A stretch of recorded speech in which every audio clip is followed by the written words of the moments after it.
Today on Monkey Life. New arrival Oshine throws her weight around in the orang nursery. You're not going to ambush them as they go through there. It's a big day for the park's latest stumpies. This is going to be the first day that they've ever stepped outside, ever in their lifetime. And woolly monkey Lena takes a shine to new arrival Oaska. She's being a little bit flirty, so we've got high hopes that this is the start of something really quite positive.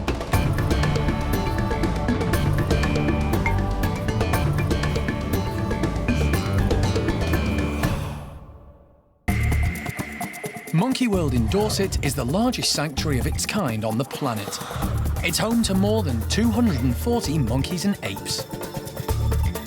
Dr. Alison Cronin and her team dedicate their lives to rescuing and rehabilitating primates from all over the world. The monkey's gotten really aggressive and has started self-mutilating.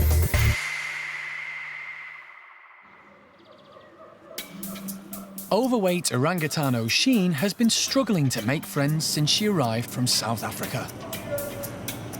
Her introduction to dominant female Ame and her sidekick Jolie didn't go well. Ame, stop it. No, that's not such a good plan. She's bigger than you. Oshine's frightened and in a new place. Ame's offended that there's somebody new in her house. She knows you're there. You'll lose. The two females couldn't find any common ground, and so have been kept apart ever since. Today, Animal Director Jeremy has decided it's time for Oshine to meet the two youngest members of the orangutan nursery, Lingga and Dinda. They've both lived in the nursery since their mothers rejected them. These two orangs are mischievous and playful and much smaller than Ame, but Jeremy isn't taking any chances and is on hand to referee. We just got to evolve into this, and everybody does their huffing and puffing and handbagging and all that sort of stuff. And then when that wears thin, you take it to the next level. The two girls seem keen to meet a potential new playmate, but Oshine is wary. Until she arrived here, she'd never had any contact with other orangutans, so doesn't really know how to behave with them. Girl, be careful. She's a good girl. Things haven't got off to a great start. Lingga's in one of Oshine's favourite spots, her hammock, and she's not happy. As Oshine lunges at the young orang, Lingga makes a sharp getaway. You green-eyed monster. Oshine reclaims her hammock and stays put. Jeremy is keen not to take sides. I'm trying to be less a part of it, just backing off like this. I don't think she's going to go wading in all guns blazing. Jeremy decides a bit of refreshment might help. If Oshine has something else to occupy her, she may not be as aggressive towards Lingga and Dinda. But once the food has disappeared, Oshine decides it's time to throw her weight around again and show the younger girls who's boss. At least he's got a good exercise routine going. They wisely keep their distance. What's happening? Where is everybody? The two girls don't really know what to make of this big orangutan. Lingga tries to get a reaction, but Oshine isn't interested in making friends, and Jeremy decides to call it a day. He doesn't want any of the orangs getting stressed. You're not going to ambush them as they go through there. No, you go back that way. No, Oshine. Jeremy always knew it would take a while for Oshine to integrate into the nursery group. When you think about it, she's 13 years old, she doesn't know an orang, she's never socialised with anything other than human beings. So it really isn't surprising, but it's not a problem. We just keep exposing her to these individuals until at some point they relax and coexist. But friendship at first sight is only happens in fairy tales. It isn't real.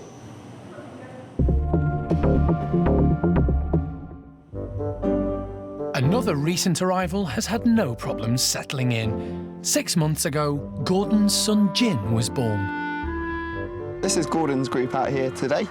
So we've got Gordon, obviously, little Kai, and then we've got Xiao Kuai with her baby Jin. Jin is still clinging to his mum, but is beginning to find his feet. Today, the group are being given some treats to cool them down. Today we've got some strawberry smoothie with a bit of mango and a bit of melon in there. Gordon will be straight in there with Kai. But not before Xiao Kuai has got enough for her and Jin.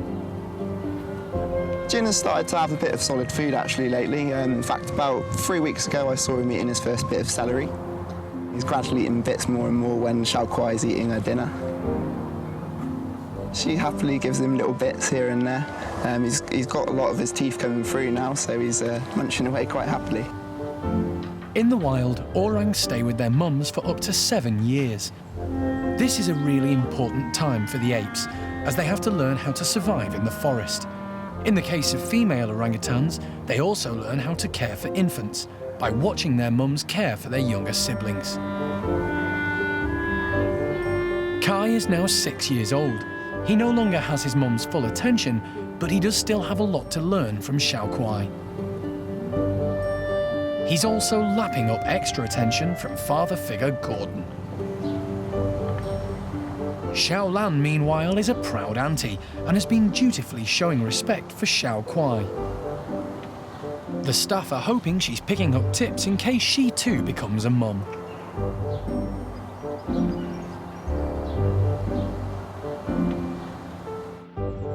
Orangs are sedate creatures. Nothing much phases them. Chimps, on the other hand, can be very lively, and over at Hananya's enclosure, they're about to get a treat which will send them wild. A large donation of fruit has arrived, and Shamak is keen to check there's enough to go round.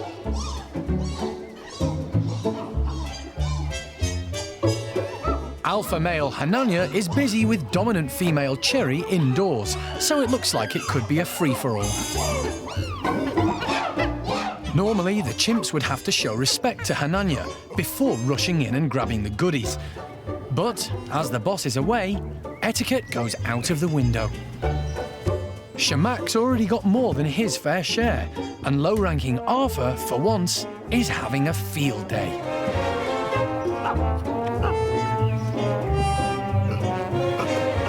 Trudy quietly makes the most of the boss-free zone. But for her, an apple a day unfortunately hasn't been keeping the doctor away. Trudy has had a bloated stomach and suffered hair loss for the past 18 months. Alison and Animal Director Jeremy are having a meeting with the veterinary team to discuss Trudy's ongoing health issues. We put her on a very high dose of steroids. As to whether she actually did respond, we had the best poo from her ever since this started, and then things started going wrong again. The team suspected Trudy's problems may be being caused by irritable bowel syndrome. There's no doubt about it. To diagnose definitely that she has irritable bowel syndrome, we're going to need samples from her gut. And the question is whether, having got those samples and it demonstrates irritable bowel, whether we change our treatment approach. The team have tried a variety of treatments and drugs to improve her condition, but they've had little success. We're a little bit of like, this is the detective team here, because we don't know what all of our monkeys and apes have come from and what circumstances have contributed to who and what they are today. And it might be that she's got irritable bowel syndrome. But when we have removed significant amounts of gluten and wheat and other products that would aggravate the IBS from her diet, it doesn't seem really to have much of an effect. So we thought it was time just to dial it back, get her off any and all sort of different supplements and medications that we've been using on her.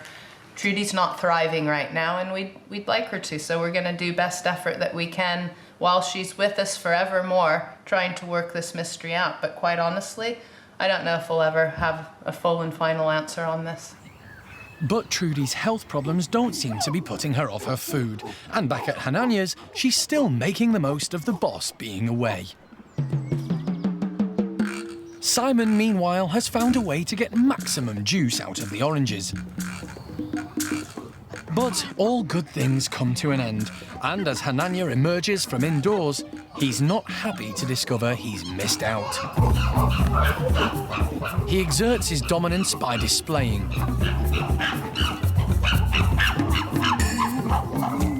Arthur creeps off to avoid being mugged. With no fruit left lying around, Hananya is seriously peeved. Arthur sensibly tucks in before he's challenged. Meanwhile, a display from Simon doesn't come off as planned.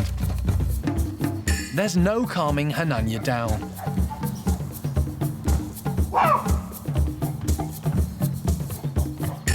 But he does eventually realise he'll have to make do with the leftovers. Just this once.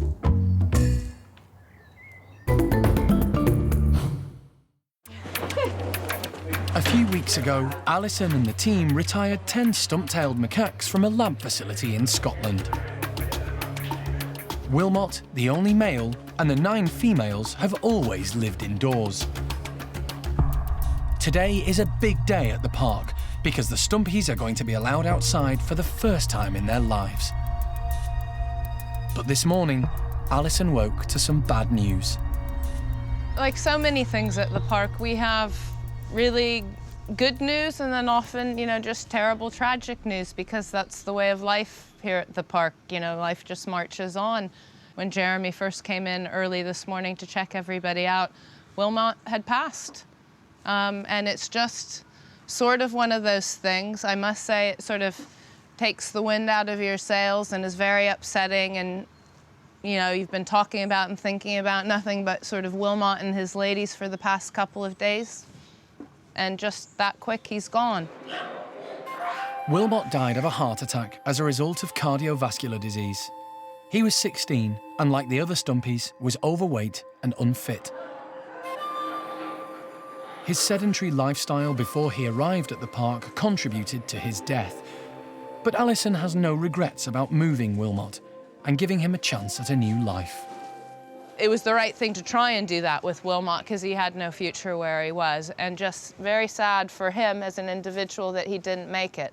But as I'm telling all of the primate care staff and everybody else that's involved, we now got to look to the 9 faces that are sitting there looking expectant in the windows right now. This is going to be the first day that they've ever stepped outside, ever in their lifetime. A final safety check and a few touches to encourage wild behaviour. In their natural habitat, they'd forage through leaves to find food. I think we're ready to go. No one's quite sure how the stumpies are going to react to their newfound freedom. So this next step for them, for the ladies, is going to be quite a big traumatic thing. And the things we need to look out for, are they agoraphobic? Will they come walking out into the great outdoors? Because they've never been out into an environment without a roof over their heads. Maureen is the first to take a look outside, but she's not brave enough to go any further. Kelly, too, is rather hesitant. It takes one of the dominant females, Miriam, to make the first move. She's quickly followed by some of the others. Stump-tailed macaques come from Southeast Asia. They're mainly ground-dwelling, which accounts for their shape. They don't need long arms and legs to swing through the trees like orangs and gibbons. Miriam has a quick look around, but decides that's enough fresh air for one day and heads back inside. Quickly followed by the rest of the gang, who aren't brave enough to stay outside on their own. This morning's gone really well so far. We've had 8 of the 9 females have actually come out into the outside enclosure. The only one who's not been out so far is Charlie, who seems to be sort of probably the lowest ranking of the group. With everyone else inside, Charlie takes a chance and goes for it. She's the youngest of this group of girls and is a bit of a loner. Being way down the pecking order, she's happy to keep out of everyone's way. It may take a while for the ugly monkeys to get used to having fresh air on their coats, but the staff hope eventually their exciting new enclosure will encourage them to get more exercise and lose some of their excess weight.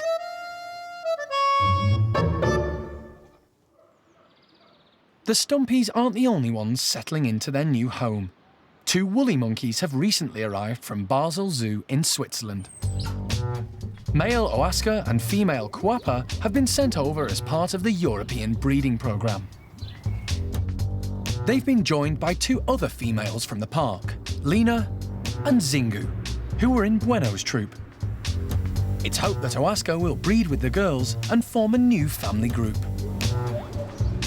The staff are always looking for new ideas to keep the primates busy. Today, Holly and Sadie have prepared some suspended treats.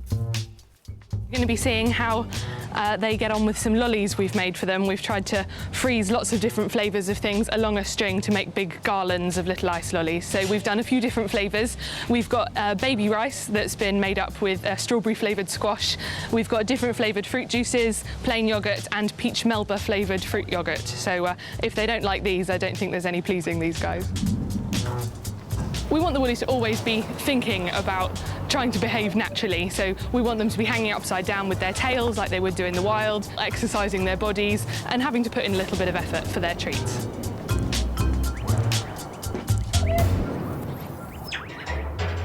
As they venture outside, Oaska is keen to display his dominance in front of the girls. The staff have been keeping a careful eye on him. We were a little bit nervous about introducing Oaska to 2 new girls because he has a bit of a reputation for being a little bit of a thug, but it turns out we were completely wrong. He's a big softie. Woolly monkeys have prehensile tails which act as a 5th limb. They use them to hang onto branches, allowing them to reach food which would otherwise be unavailable to them. In the wild, it's normal for girls to leave their family groups when they reach adolescence, so the staff weren't too concerned about moving Zingu and her auntie Lina in with the 2 new woolies. Zingu's left home for the first time, leaving her parents, which is obviously quite a nervous experience for her. Zingu is not yet sexually mature, but Lina is, and there are promising signs. We've got our suspicions that she actually really quite likes Oaska. She's tending to walk past him unnecessarily and wait for him to follow her, and she's being a little bit flirty, so we've got high hopes that this is actually the start of something really quite positive. Oaska was caught from the wild and has never fathered a child before, so if he has a baby with Lina, it would be a very valuable addition to the woolly monkey gene pool.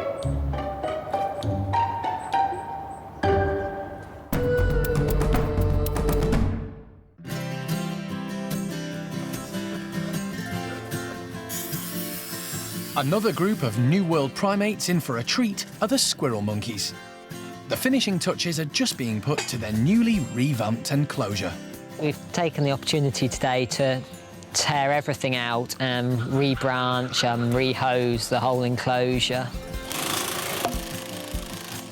We've introduced these new rope ladders for them to see how they get on with it. We encourage them to climb and be active and busy and catch all the bugs and insects in here. Dominant female Alien is the first to test out the new playground.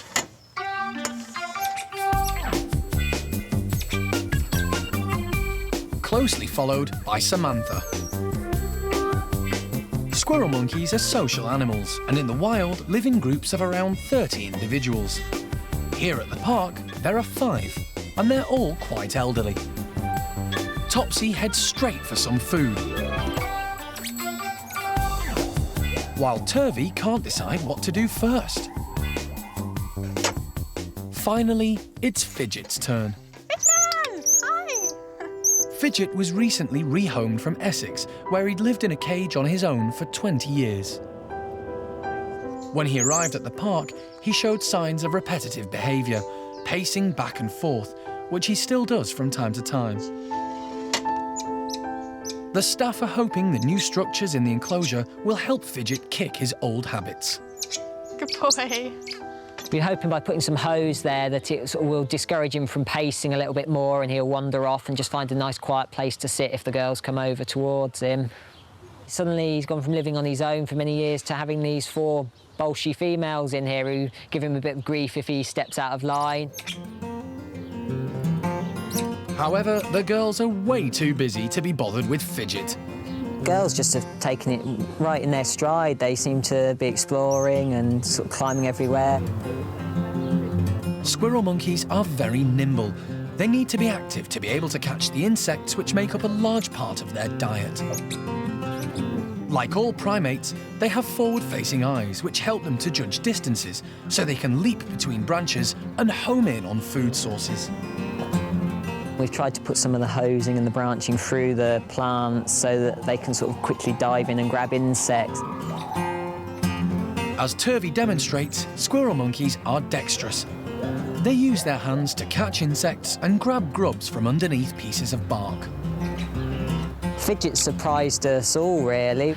He's been climbing the hose, he's been at the highest point in the enclosure. We've never seen Fidget climbing quite so high.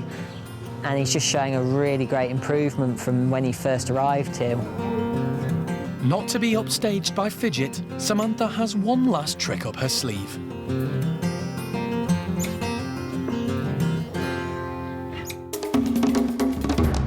Next time on Monkey Life.